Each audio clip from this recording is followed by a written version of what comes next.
তাহলে এই রমজানুল মুবারক মাস আসলো আর আমাদের গুনাহগুলোকে জ্বালাইলো না, তাহলে আমার মতো হতভাগা আর কেউ নেই। যেমন নবীজি সাল্লাল্লাহু আলাইহি ওয়াসাল্লাম বলেছেন যে জিবরিল আলাইহিস সালাম বলতেছিলেন আর নবীজি আমিন বলতেছিলেন এই সিঁড়িতে যখন চড়ে। তো প্রথম বলেছে যে যারা রমজানুল মুবারক মাস পেল কিন্তু নিজের গুনাহগুলোকে মাফ করাইতে পারল না, রমজানুল মুবারক মাস পেয়েও গুনাহ মাফ করাইতে পারল না, সে ধ্বংস হোক। নবীজি বললেন আমিন। বৃদ্ধ পিতামাতা বা কাউকে পেল কিন্তু জান্নাতটা অর্জন করতে পারল না, সেও ধ্বংস হোক। নবীজি বললেন আমিন। তৃতীয় নম্বরে বলেছেন যে যার সামনে মুহাম্মদ সাল্লাল্লাহু আলাইহি ওয়াসাল্লামের নাম উল্লেখ করা হলো কিন্তু সে নবীর প্রতি দরুদ পাঠ করলো না, সেও ধ্বংস হোক। তাহলে এই তিনটার মধ্যে একটি এটি যে রমজান যদি আমাদের জন্য গুনাহ মাফের কারণ না হয় তাহলে আমরা হতভাগা হয়ে যাব। আর রমজান এসেছে আমাদেরকে তাকওয়া শিক্ষা দেওয়ার জন্য। তাকওয়া মানে চিস্তে তাকওয়া তরক শাবাত ও হারাম দর লেবাস ও দর শরাব ও দর তাম। যে তাকওয়া মানে কি? বেঁচে থাকা, নিবৃত থাকা, বিরত থাকা। তো আল্লাহ তাআলার যত মানহিয়াত আছে, নিষেধাজ্ঞা আছে, সব কিছু থেকে বেঁচে থাকা, বিশেষ করে পানাহার, খাওয়া পরা, লেবাস পোশাক, এইগুলোর থেকে, এগুলোর মধ্যে হারাম কাজ কারবার থেকে বিরত থাকা। যে আমি সারাদিন রোজা রাখলাম কিন্তু হারাম মাল দিয়ে ইফতার করলাম, তাহলে এই রোজার কোনো লক্ষ্য থাকলো? এই রোজার কোনো সওয়াব পাওয়া যাবে? কোনো সওয়াব পাওয়া যাবে না। কারণ আমি যে ইফতারের আগে দোয়া করব, আল্লাহ তাআলা তিন ব্যক্তির দোয়া ফেরত দেন না, তার মধ্যে একটা হলো ইফতারের আগে রোজাদারের দোয়া। আর আমি যদি হারাম মাল দ্বারা ইফতার করি তো আমার দোয়াই কবুল হবে না। আমার যদি দোয়া কবুল না হয় তাহলে ইবাদত কবুল হবে? দোয়া তো একটা ইবাদত। সুতরাং যে রোজা নষ্ট হওয়ার জন্য এটা একটা কারণ। সুতরাং তাকওয়া এটাই যে আমার পানাহার, আমার লেবাস পোশাক সব কিছু যেন আল্লাহ তাআলার অনুগামী হয়, আল্লাহ তাআলার হুকুমের নির্দেশের অনুগামী হয়, হারাম কাজ কারবার থেকে বিরত থাকা। এবং সেই সাথে আরও যত হারাম কাজ আছে, রোজা থাকলো সিনেমা দেখতেছে, গান দেখতেছে, নাটক দেখতেছে, সময় কাটাইতেছে, ইন্টারনেট মনে হয় যে সেখানে ডুবে গেছে। এত সংবাদ আমাদেরকে জানতে হয়, দুনিয়াতে এত ঘটনা ঘটে, সারাদিন পড়ে দেখে শেষ করতে পারবেন? আমরা পারবো? তাহলে এত ঘটনা ঘটতেছে, এগুলো আমরা জীবনে শেষ করতে পারবো না। তো এত ঘটনা তো আমার জানার দরকার নাই, আমার সময়কে কাজে লাগাইতে হবে। তেলাওয়াতে কোরআনের মাধ্যমে, জিকির আজকারের মাধ্যমে, নেক আমলের মাধ্যমে আমাদের সময় কাটাইতে হবে। যদি কারো জরুরি ইন্টারনেটে কাজ থাকে, শুধু সেই কাজের জন্য গিয়ে কাজ ছেড়ে চলে আসবে, যে সেখানে ঘুরবে না। যদি ঘুরে তাহলে তার চোখেরও রোজা গেছে, অন্তরের রোজা গেছে। কারণ চোখ যদি হেফাজত না হয়, দৃষ্টির হেফাজত না হলে, কানের হেফাজত না হলে, তাহলে এই রোজার কোনো দাম নাই। যেমন হাদিসে পাকের মধ্যে নবীজি সাল্লাল্লাহু আলাইহি সাল্লাম বলেছেন যে রোজা মানে যে মা সাবা মান যাল্লা ইয়াকুলু লুহুমান নাস, যে ব্যক্তি যে মানুষের গোশত খায়, এই ব্যক্তির কোনো রোজা নাই, রোজা হয় না। মানুষের গোশত খাওয়া মানে সে গীবত করে। যে গীবত করা, দোষ চর্চা করা, মানুষের পিঠ পিছে তার দোষ নিয়ে আলোচনা করা, এটাকে গীবত বলা হয়। যে এটার দ্বারা মানুষের রোজা নষ্ট হয়ে যায়, এই রোজার কোনো দাম থাকে না। বুখারী শরীফের 1903 নম্বর হাদিস, নবী সাল্লাল্লাহু আলাইহি সাল্লাম বলেছেন মান লাম ইয়াদা কাওলা যুর ওয়াল আমালা বিহি ফালাইসা লিল্লাহি হাজাতুন ফি আন ইয়াদা তাআমাহু ওয়া শারাবাহু। যে ব্যক্তি মিথ্যা বর্জন করতে পারলো না, মিথ্যা বর্জন করে না, ব্যবসা বাণিজ্য কাজ কারবারে কত রকমের মিথ্যা বলে, তো এই যে সে মিথ্যা বর্জন করলো না এবং এই জাতীয় কাজ কারবার ত্যাগ করলো না, ত্যাগ না করলে নবীজি বলেন যে এই তার পানাহার থেকে বিরত থাকা অর্থাৎ রোজা, এই রোজার আল্লাহ তাআলার কোনো দরকার নেই। ফালাইসা লাহু হাজা, আল্লাহ তাআলার কোনো প্রয়োজন নাই এরকম রোজার, যে এই রোজা রেখে সে মিথ্যা বলে এবং মিথ্যা কাজ কারবারে কি থাকে, জড়িত থাকে। ইবনু আবি শাইবা সেখানে বড় হাদিস বর্ণিত হয়েছে, নবীজি বলেন ইন্না সিয়ামা লাইসা মিনাত তুআমি ওয়াশ শারাব, যে রোজা মানে শুধু পানাহার থেকে বিরত থাকার নাম রোজা না। এটা তো আবিধানিক অর্থে রোজা, যে পানাহার স্ত্রী সহবাস থেকে বিরত থাকার নাম রোজা, কিন্তু প্রকৃত রোজা হলো ওয়ালাকিন্না মিনাল কাযিবি ওয়াল বাতিলি ওয়াল লাগবি, যে প্রকৃত রোজা হলো যে অনর্থক অহেতুক বাতিল কাজ থেকে বিরত থাকবে এবং মিথ্যা থেকে দূরে থাকবে। যে এই সমস্ত সিফাত এবং গুণের সাথে যদি সে রোজা রাখে তাহলে এটা প্রকৃত রোজা হবে। এজন্য চোখকে হেফাজত করা, কানকে হেফাজত করা, অন্য অন্য অঙ্গ প্রত্যঙ্গকে হেফাজত করা, এগুলো যদি আমাদের না হয় তাহলে আমরা আল্লাহ তাআলার প্রকৃত বান্দা হতে পারবো না। আর যারা এই তিনটাকে হেফাজত করবে, সংরক্ষণের দায়িত্ব গ্রহণ করবে, আল্লাহ তাআলার নূর, বাতিনি নূর আল্লাহ তাআলা তাদেরকে দেখাই দিবে, সে দেখতে পারবে, বুঝতে পারবে। আল্লামা জালালউদ্দিন রুমি রহমতুল্লাহ আলাইহি বলেছেন যে কোনো ব্যক্তি যদি তার কান, তার চক্ষু, তার শরীরের যে অঙ্গ প্রত্যঙ্গ আছে এগুলোকে যদি সে গুনাহ থেকে বাঁচিয়ে রাখে, দূরে রাখে, আর সে আল্লাহ তাআলার বাতিনি নূর দেখতে না পায়, তাহলে আমার এই কথার উপর যেন সে হাসে।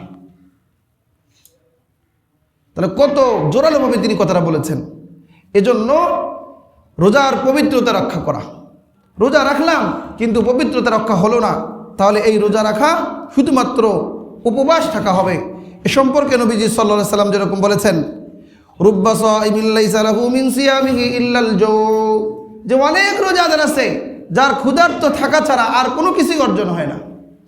ওয়ারুব্বা কাইমিন লাইসা লাহু মিন কিয়ামিহি ইল্লাস সাহার, আর অনেক রাত্রিতে দাঁড়িয়ে নামাজ আদায়কারী আছে যাদের নামাজ দাঁড়িয়ে থাকা ছাড়া আর কোনো লাভ হয় না, মানে নামাজের কোনো সওয়াব পায় না। তাহলে কিভাবে আদায় করলে, কিভাবে কাজ করলে আমারটা যেন যথার্থ হয়, আমি পূর্ণ সওয়াব পাবো, এই বিষয়ে আমাদেরকে সচেষ্ট থাকতে হবে।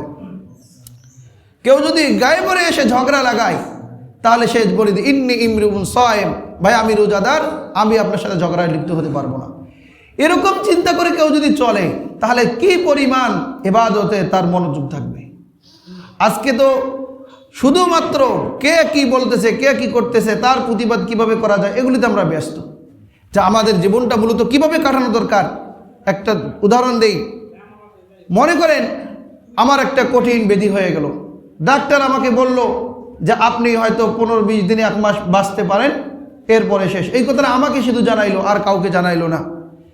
এখন আমি বাড়িতে আসলাম, আমার এ জাতীয় আমার মন খারাপ, ঠিক মতো কাজ করতেছি না, আমার বাবা মা দেখে রাগ করতেছে, আরে তুমি কি করতেছো, তুমি তো কিছু করতে পারবে না, তোমার জীবন শেষ, হ্যাঁ, এই জাতীয় বলে কথা বলতেছে। কিন্তু আমার বাবা মা জানে না যে আমার ভেতরে কি অতিবাহিত হচ্ছে।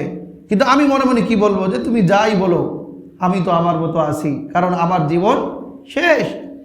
তো তারা মনে করতেছে তুমি জীবনে সফল হতে পারবে না, তোমার জীবন শেষ, তুমি কিছু করতেছো না।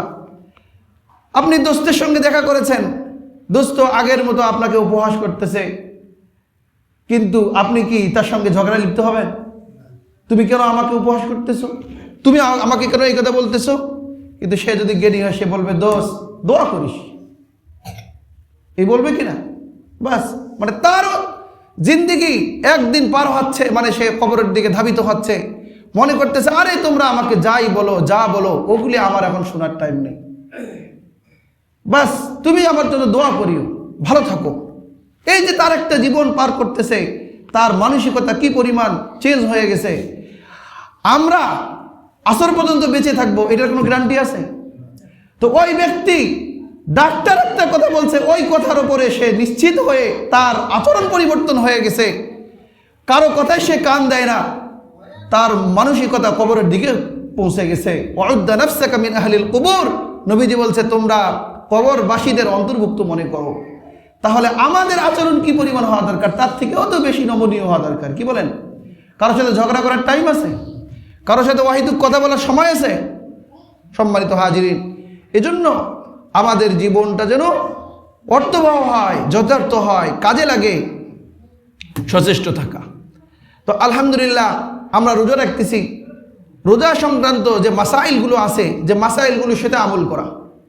যে মাসাইল যদি না জানি, অনেক আমল মাসাইল ছাড়া হওয়ার কারণে সঠিক হচ্ছে না, নষ্ট হয়ে যাচ্ছে, কিন্তু আমার খবর নেই, বা ওই পরিমাণ নষ্ট হবে না, আমি নষ্ট মনে করি বসে আছি।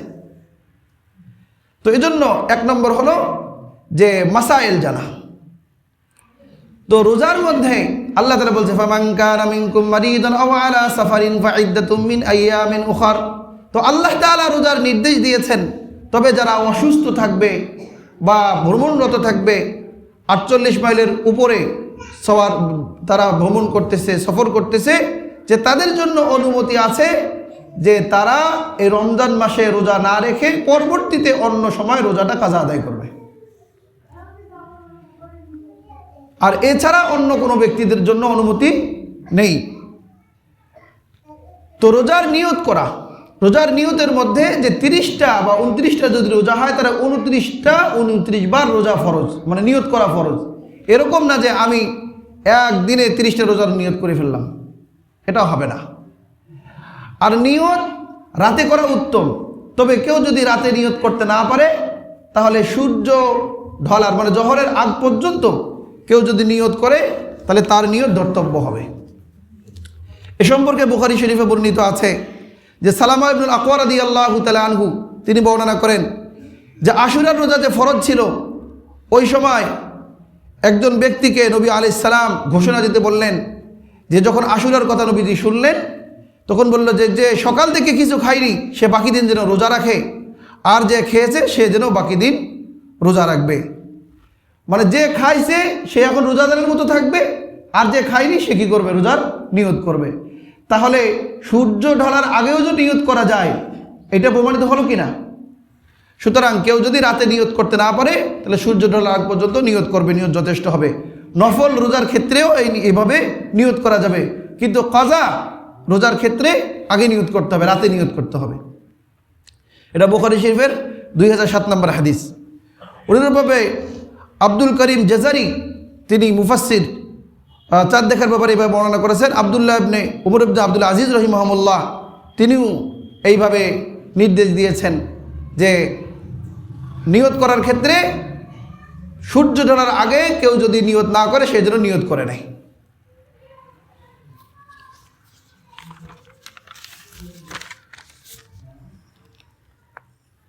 সাহারি করা, রোজার মধ্যে আরেকটি হলো সাহুর গ্রহণ করা, যে এটা যদিও খাবার, কিন্তু এই খাবারের মধ্যে আল্লাহ তাআলা বরকত রেখেছেন। নবী আলাইহিস সালাম বলেছেন যে তাসাহারু ফা ইন্না ফিস সাহুরি বারাকা, তোমরা সাহারি করো, কারণ সাহারির মধ্যে আল্লাহ তাআলা বরকত রেখেছেন। তাহলে আমার যদি ক্ষুধা নাও থাকে, শুধু বারাকা গ্রহণ করার জন্য, অর্জন করার জন্য একটা খেজুর হলেও, এক ডোক পানি হলেও আমরা কি করব? খেয়ে নেব। কিসের জন্য? বরকতের জন্য। আমি বরকত চাই, আমার ক্ষুধা থাকার না থাক। অন্য হাদিসের মধ্যে নবীজি বলেছেন, ইবনে হিব্বান থেকে এসেছে, ইন্নাল্লাহা ওয়া মালাইকাতাহু ইউসাল্লুনা আলাল মুতাসাহহিরিন, যে আল্লাহ তাআলা এবং ফেরেশতা, তো আল্লাহ তাআলা রহমত বর্ষণ করেন, ফেরেশতারা মুতাসাহির অর্থাৎ সাহারিকারীদের জন্য ক্ষমা প্রার্থনা করেন। সুবহানাল্লাহ। তো সাহারির সম্পর্কে এর ফজিলত বর্ণিত হয়েছে। তবে সাহারি করার ক্ষেত্রে যেটা লক্ষণীয়, যে রাত্রির একদম শেষ ভাগে করাটা উত্তম, আর মধ্যরাতে আগের রাতে করলেও হয়ে যাবে। এখন শেষ রাতে কতক্ষণ পর্যন্ত? যে সুবহে সাদেকের আগ পর্যন্ত। অনেকেই বলেন যে আজান যদি মুয়াজ্জিন সাহেব দিতে থাকে আর আপনার সামনে খাবার উপস্থিত, তাহলে আপনি খাবার বাদ দিবেন না, খাবার খাইতে থাকবেন। বলেন এই ফতোয়া কি ঠিক আছে? এটা তো একটা মানে হাদিসের উপর ভিত্তি করে তিনি বলেছেন, কিন্তু এর বিপরীতে অন্য হাদিসে ব্যাখ্যা আছে, এবং এর বিপরীতে সরাসরি কোরআনে কারীম যেখানে বলেছেন হাত্তা ইয়াতাবাইয়া কুলু ওয়াশরাবু হাত্তা ইয়াতাবাইয়ানা লাকুমুল খাইতুল আবয়াদু মিনাল খাইতিল আসওয়াদি মিনাল ফাজর সুম্মা আতিম্মুস সিয়ামা ইলাল লাইল।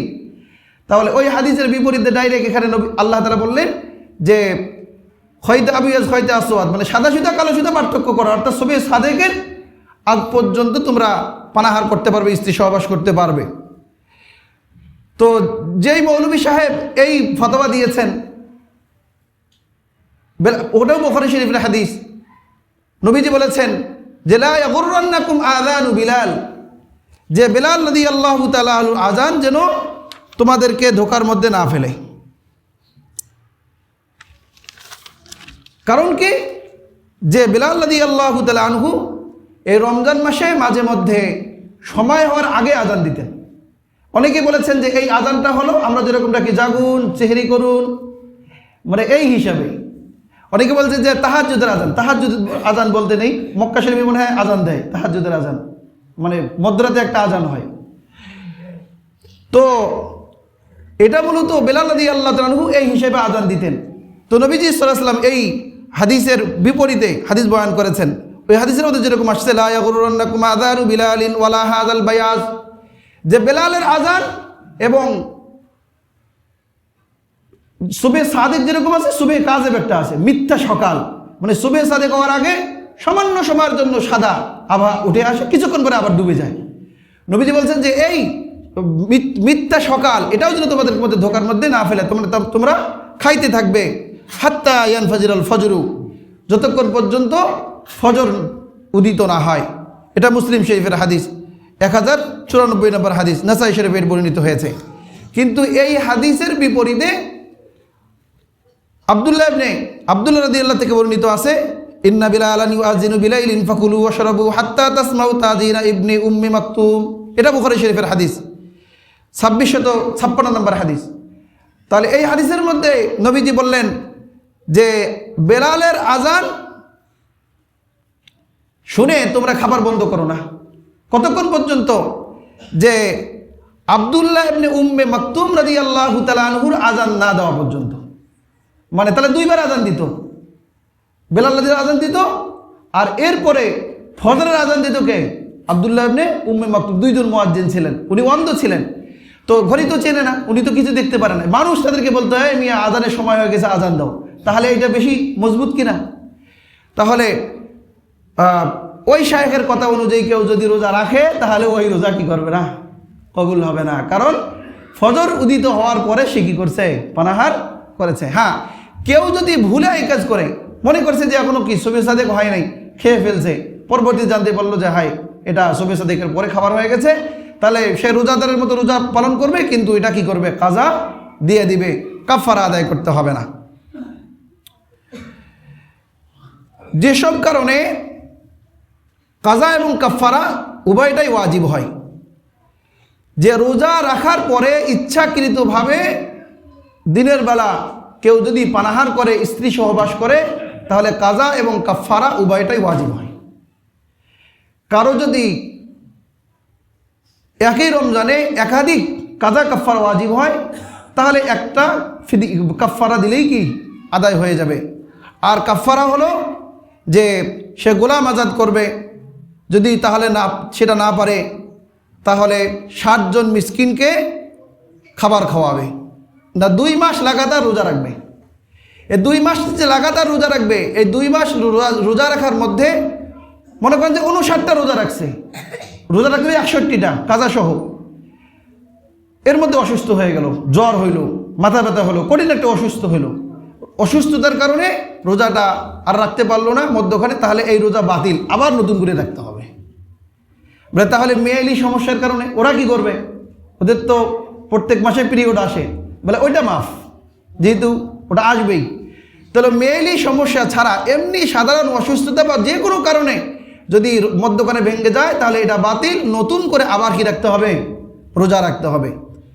তাহলে কাফারা হলো যে গোলাম আজাদ করা, এখন গোলাম আজাদ নেই, তাহলে 2 মাস লাগাতার রোজা রাখা, এখন কঠিন বৃদ্ধ, হ্যাঁ বেশি বয়স হয়ে গেছে, রোজা রাখতে পারবে না বা কঠিন অসুস্থ, তাহলে সে 60 জন মিসকিনকে 2 বেলা 2 সন্ধ্যা খাবার খাওয়াবে সাদাকাতুল ফিতরের পরিমাণের মতো।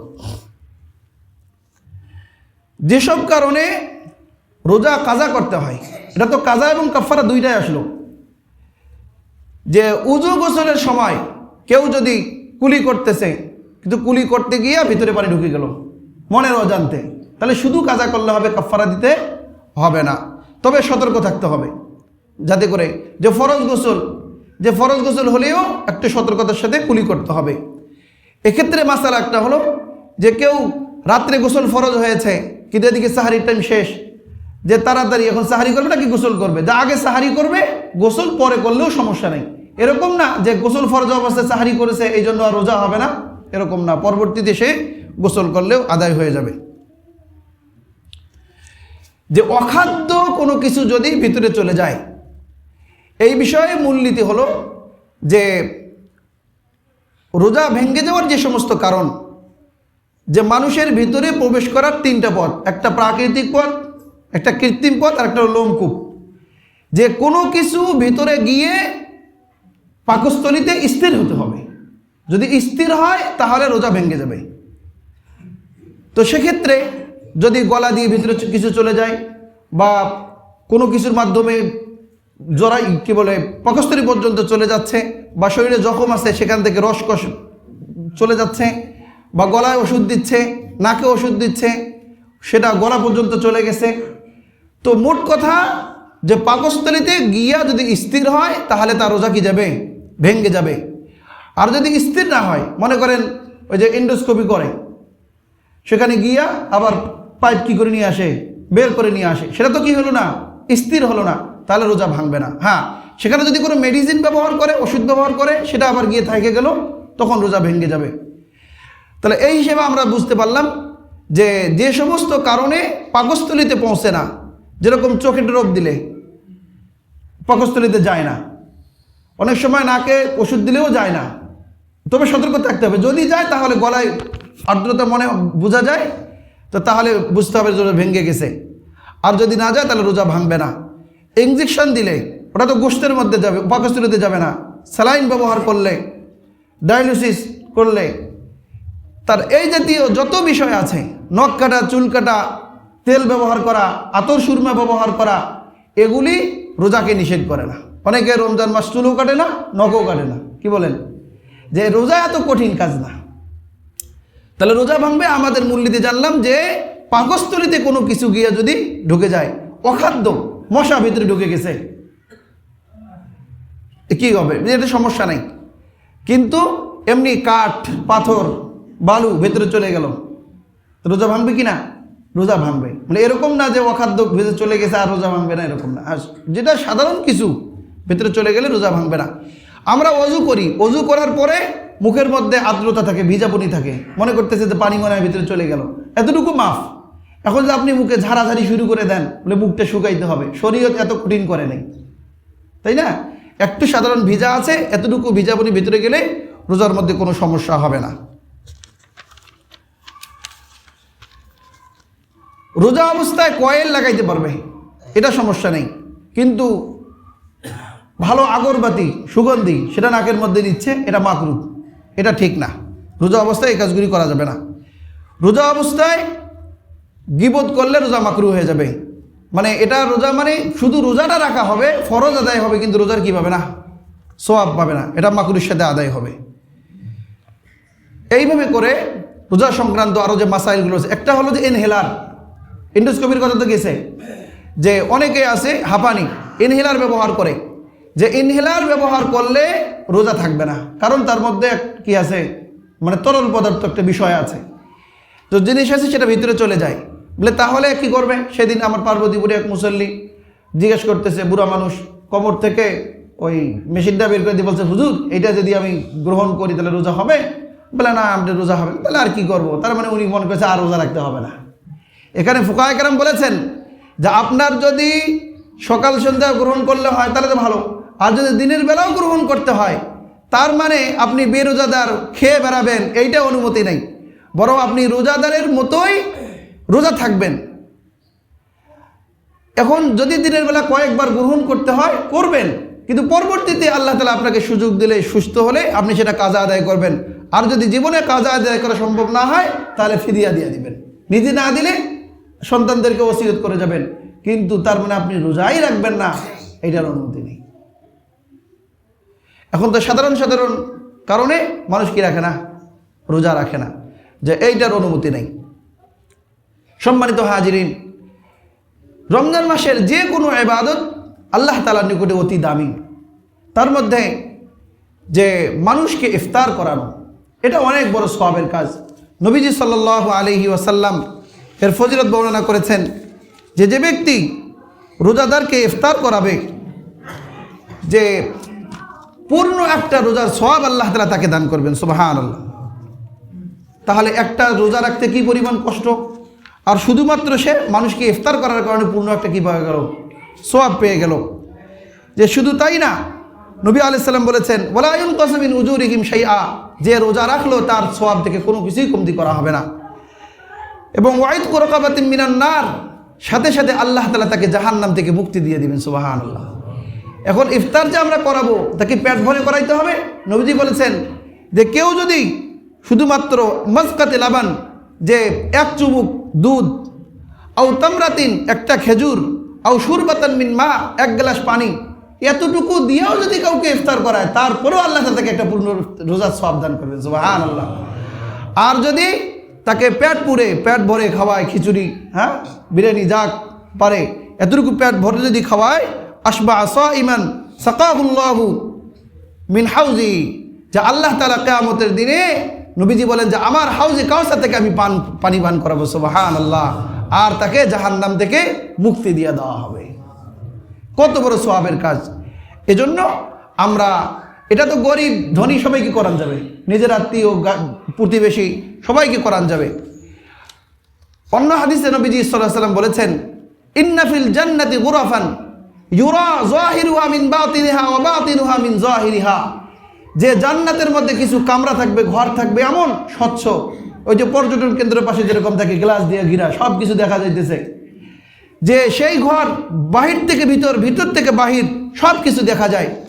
আবু মুসা আশআরী রাদিয়াল্লাহু তাআলা নবীজিকে জিজ্ঞেস করলেন লিমান ইয়া রাসূলুল্লাহ, এত সুন্দর ঘর আল্লাহ তাআলা কার জন্য বানাবে? নবী আলাইহিস সালাম বললেন এটা হলো লিমান আতাবাল কালাম, যে সুন্দর কথা বলে। সুবহানাল্লাহ। কর্কশ বিষয়ে কথা বলে না, মানুষকে কটাক্ষ করে কথা বলে না, মানুষের দিলকে কাটে না, মানুষের সঙ্গে কথা বললে সুন্দর ভাষায় কি বলে, কথা বলে, সুন্দর করে কথা বলে। ওয়া আতআমাত তাআম, এবং মানুষকে খাবার খাওয়ায়। সুবহানাল্লাহ।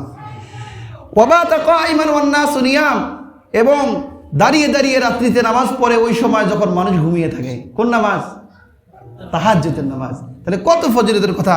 অন্য হাদিসে আসছে আ'আদাল্লাহু লিমান আত'আমাত তা'আম ওয়া আফশাস সালাম ওয়া সাল্লা বিল লাইলি ওয়ান নাসু নিয়াম। এখানে আরেকটা আসছে যে বেশি বেশি মানুষকে সালাম দেয়, যে বেশি বেশি মানুষকে সালাম দেয়, এই ব্যক্তির জন্য আল্লাহ তাআলা ওই যে স্বচ্ছ ঘর বানিয়ে রাখছে। সুবহানাল্লাহ। অন্য হাদিসে নবীজি বলেন যে আইয়ুহান নাস আফশুস সালাম ওয়া আত'ইমুত তা'আম, হে লোকেরা তোমরা সালামের প্রচার প্রসার ঘটাও, মানুষকে খাবার খাওয়াও। ওয়াসাল্লু বিল লাইলি ওয়ান নাসু নিয়াম, এবং মানুষ যখন ঘুমিয়ে থাকে তখন নামাজ আদায় করো। তাদখুলুল জান্নাতা বিসালাম, তাহলে নিরাপদে তোমরা জান্নাতে প্রবেশ করো। সুবহানাল্লাহ। কত বড় সওয়াবের কাজ। এজন্য সাধ্যমতো মানুষকে আহার করানোর এবং ইফতার করানোর কি করব, চেষ্টা করব ইনশাআল্লাহ। আমাদের এই বানিয়াপাড়া মসজিদে 20 রমজান শুক্রবার, না সেক্রেটারি সাহেব, 20 রমজান শুক্রবার ইফতার মাহফিল হবে ইনশাআল্লাহ। আমরা আশা করব যে বাইরে আমরা তো যা দিব, আমাদের এই ইফতার মাহফিলে যেহেতু পাড়ার সবাই ছোট বড় আসবে, বেশির থেকে বেশি আমরা অংশগ্রহণ করব, যাতে করে আমি যেন 4-5 জনকে ইফতার করাইতে পারি, আমি যেন 10-12 জনকে ইফতার করাইতে পারি। আমার টাকা দিয়ে আমি যদি একটা লবণও কিনে দেই, এই লবণটা প্রত্যেকের পেটে যাবে কিনা? তাহলে যত মানুষ এখানে 1000 মানুষ ইফতার করে, আল্লাহ তাআলা 1000 মানুষকে ইফতার করার সওয়াব আল্লাহ তাআলা আমাকে দান করবে ইনশাআল্লাহ। কারণ এটা আমি যে টাকা দিব এটা কি হবে, মিশ্রিত হবে। যৌথ কাজ করার এটা ফজিলত। চেষ্টা করবো তো ইনশাআল্লাহ। এজন্য যেন আবার নতুন করে চান্দা করতে না হয়, আগে আগে দিয়ে দেবো ইনশাআল্লাহ। আর রমজান মাসে যেহেতু 1 টাকা দান করলে কত টাকা সওয়াব? 700 টাকা সওয়াব। ইলা সাবি মিয়াতি দিফিন, আল্লাহ তাআলা বলেছেন ওয়াল্লাহু ইউযাইফু লিমান ইয়াশা, আল্লাহ তাআলা যার জন্য চান আরো বহু গুণে বৃদ্ধি করে দিবেন। এজন্য অন্য মাসের তুলনায় আমাদের দানের হাতটা আরো প্রসারিত হতে হবে। নবী আলাইহিস সালাম তার বদান্যতা যে বৃষ্টির মতো ঝরত, ঝর্ণার মতো ঝরত। তো আমরা তার উম্মত, এজন্য অন্য সময় যেরকম আমরা দান করি, এই রমজান মাসে আমরা বেশির থেকে বেশি দান করব ইনশাআল্লাহ। যদি 1 টাকায় এত সওয়াব হয়, তাহলে 1000 টাকা দিলে কি পরিমাণ সওয়াব হবে। আর দান সদকা করার ব্যাপারে নবী আলাইহিস সালাম এত গুরুত্ব দিয়েছেন। নবী আলাইহিস সালাম বলেছেন, আলা কুল্লি মুসলিমিন সাদাকাহ, যে প্রত্যেক মুসলমানের জন্য সদকা করা ওয়াজিব। তো অনেক মানুষের সদকা করার সক্ষমতা নেই। তো সাহাবা একরাম জিজ্ঞেস করলেন, ইয়া নবী আল্লাহ ফামান লাম ইয়াজিদ, কেউ যদি সদকা করতে সক্ষম না হয় তাহলে সে কি করবে? তার মানে তো উপস্থিত টাকা নাই। তো নবীজি বললেন, ক্বালা ইয়ামালু বিয়াদিহি ফায়ানফাউ নাফসাহু ওয়া ইয়াতাসাদ্দাকু, বলে তাহলে সে স্বহস্তে কাজ করবে, মানে কামলা দেবে, সেখান থেকে টাকা উপার্জন করবে, সেখান থেকে নিজে উপকৃত হবে এবং আল্লাহর রাস্তায় সদকা করবে। সুবহানাল্লাহ। তাহলে কি পরিমাণ গুরুত্ব দিয়েছে। সাহাবা কেরাম জিজ্ঞেস করলেন, ইয়া রাসূলুল্লাহ ফামান লাম ইয়াজিদ, কেউ যদি এরকমও সক্ষম না হয় যে সে কাজ করতে পারে না, তাহলে কি করবে? নবীজি বললেন যে তুঈনু যাল হাজাতিল মালহুফ, যে তাহলে দুঃখ দুর্দশাগ্রস্ত ব্যক্তিকে সাহায্য করবে। এতটুকু তো পারবে, একটা কাউকে লাঠি উঠাই দিবে, ভ্যানটা ঠেলে দিবে, এরকম মানুষকে সাহায্য করবে। এই সাহায্য করলেও আল্লাহ তাআলা তাকে সদকা সওয়াব দান করবে। তো বললেন, ইয়া রাসূলুল্লাহ এটাও যদি কেউ না পারে, বলবে যে ফালইয়ামাল বিল মারুফ ওয়ালইউমসিক আনিশ শার, সে যেন ভালো কাজ করে মন্দ কাজ থেকে বিরত থাকে, এটাও তার জন্য সদকা হবে। সুবহানাল্লাহ। তাহলে সদকা